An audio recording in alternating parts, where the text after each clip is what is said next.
तो स्वागत है आपका मेरे चैनल पे। आज मैं सुनाने वाली हूँ वट सावित्री की कथा। सावित्री से जुड़ी है ये कथा। पारंपरिक कथा के अनुसार राजश्री अश्वपति की पुत्री जिसका नाम था सावित्री, कुछ वर्षों के बाद जब उसकी बेटी बड़ी हो गई तो उसने उसका विवाह करने का विचार किया। उन्होंने अपनी बेटी के लिए योग्य वर की तलाश की, लेकिन उनकी तलाश पूरी नहीं हुई। इसलिए उन्होंने अपनी बेटी को उसका ही मनपसंद वर ढूंढने को कहा।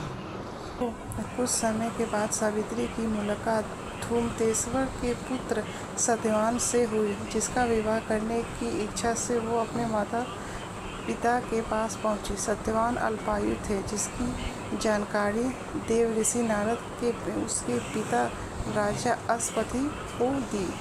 यह सुनकर उन्होंने सावित्री को विवाह न करने की सलाह दी। इसके बावजूद भी सावित्री नहीं मानी और विधि विधान से सत्यवान से विवाह किया।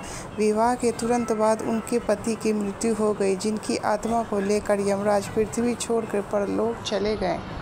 यह देखकर सावित्री भी यमराज के पीछे पीछे चलने लगी। यमराज ने उसे रोकने के लिए सब कुछ किया, लेकिन सावित्री नहीं मानी। इसके बाद यमराज ने उन्हें 3 वरदान मांगने के लिए ललचाया। अपने पहले वरदान में सावित्री ने सास ससुर के लिए आंखें की ज्योति मांगी। वहीं दूसरी इच्छा में उसने खोया हुआ राज्य मांगा।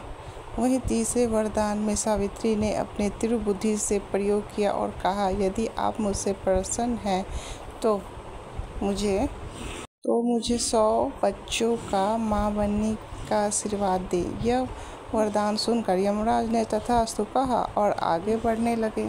इसके बाद भी सावित्री यमराज के पीछे पीछे चलती रही। उसने अपने पीछे आता हुआ देख यमदेव ने कहा, हे देवी, अब तुम्हें क्या चाहिए? उनकी बात सुनकर सावित्री ने कहा, आपने मुझे माँ बनने का आशीर्वाद तो दे दिया, लेकिन पति के बिना मैं माँ कैसे बन सकती हूँ?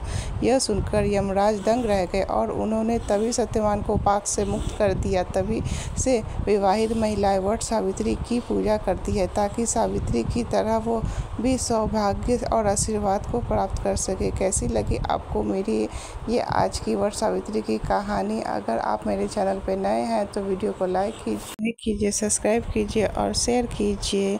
वट सावित्री करने वाली महिलाओं को उनका सौभाग्य प्राप्त हो, ये कथा सावित्री की ही है।